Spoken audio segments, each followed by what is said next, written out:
j'avoue qu'après 2 séances, je me suis demandé pourquoi je n'y étais pas allée beaucoup plus tôt.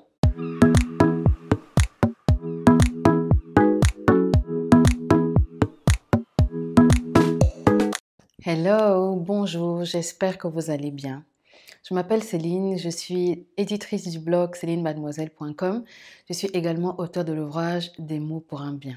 Dans cet espace, sur base de mon expérience personnelle, je partage mes conseils, mes astuces relatives à l'estime de soi, la recherche d'emploi et la gestion des finances personnelles.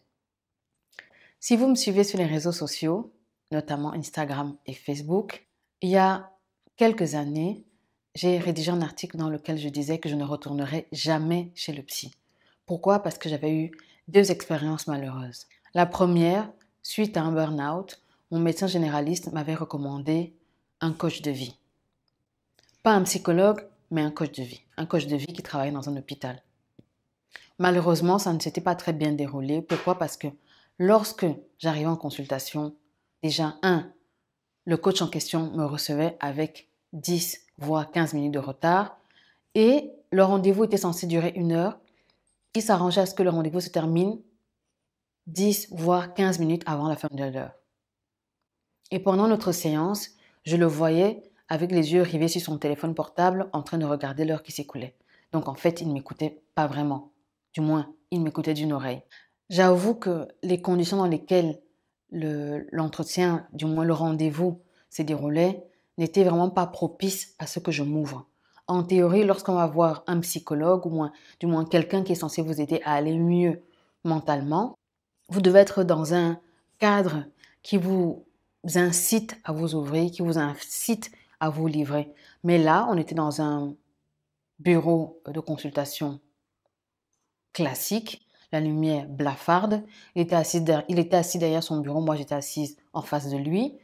Donc, non seulement il regardait son téléphone portable pour voir le temps qui s'écoulait, mais en plus de ça, je ne me sentais pas, je ne me sentais pas suffisamment à l'aise pour pouvoir m'alléger du poids qui me maintenait dans mon burn-out. J'avoue qu'après 2 séances, j'étais déçue, je ne suis jamais retournée le voir.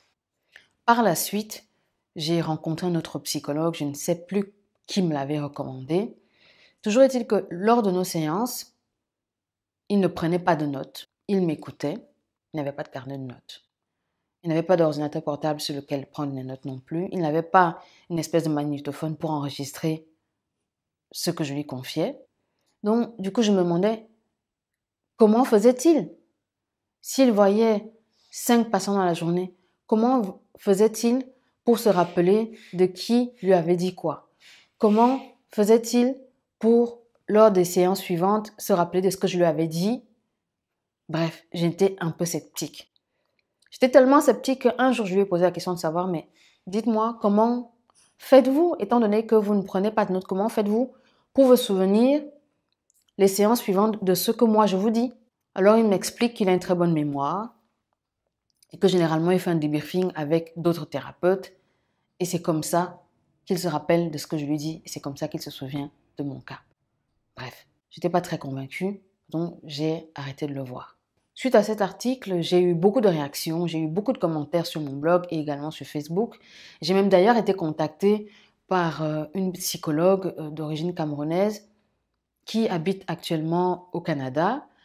Et elle avait essayé de m'expliquer que chaque thérapeute, chaque psychologue a sa manière de fonctionner. Certains prennent des notes, d'autres non. Toujours est-il que ce psychologue-là, sa manière de travailler ne m'avait pas convaincue. À quel moment je retourne voir le psychologue? Dieu seul sait comment il fait ces choses. Il y a 2 ans, suite à une fausse couche, mon médecin traitant me recommande une psychologue qui travaille dans son cabinet médical. Et avec cette psychologue, je pense que nous avons dû avoir 4, 5 ou 6 séances ensemble. L'expérience était beaucoup plus convaincante. Le cadre était beaucoup plus agréable, plus propice à se raconter.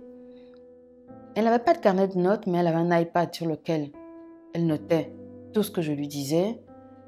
Et pour être honnête, mon médecin m'avait recommandé d'aller la voir au début de la tragédie, mais je n'y suis allée, je pense que 3 mois plus tard. Pourquoi? Parce que je n'avais pas gardé un bon souvenir des expériences précédentes. Je me disais, à quoi bon?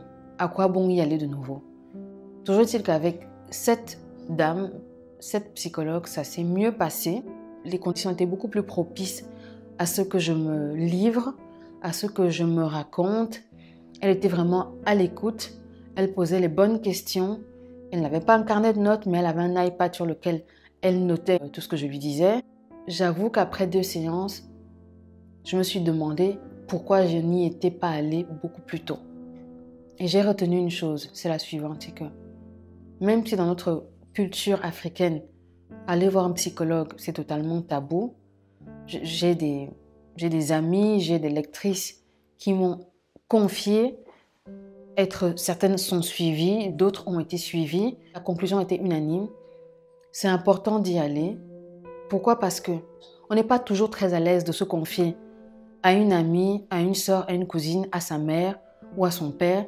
C'est beaucoup plus facile de vider son sac quand on est face à une inconnue ou à un inconnu que de le faire avec sa famille ou avec son entourage proche. C'est plus facile de pleurer devant un psychologue parce qu'on n'a pas envie de faire de la peine à la famille, on n'a pas envie que la famille s'inquiète. Et le travail du psychologue, ce n'est pas d'apporter des réponses aux questions. Le travail du psychologue, c'est de nous amener à prendre du recul par rapport à une situation qu'on vit. C'est de nous amener à nous poser les bonnes questions et à remettre les choses en perspective. Je suis convaincue que c'est de cette manière que les visites chez un psychologue peuvent être efficaces et nous aider considérablement, peu importe les difficultés que nous traversons sur le plan psychologique, même si dans notre culture c'est tabou. J'espère que ma vidéo vous sera utile. J'espère également que vous la partagerez avec quelqu'un de votre entourage que vous connaissez, à qui cela fera beaucoup de bien. Je vous embrasse très fort, prenez bien soin de vous et je vous dis à très bientôt pour la prochaine vidéo.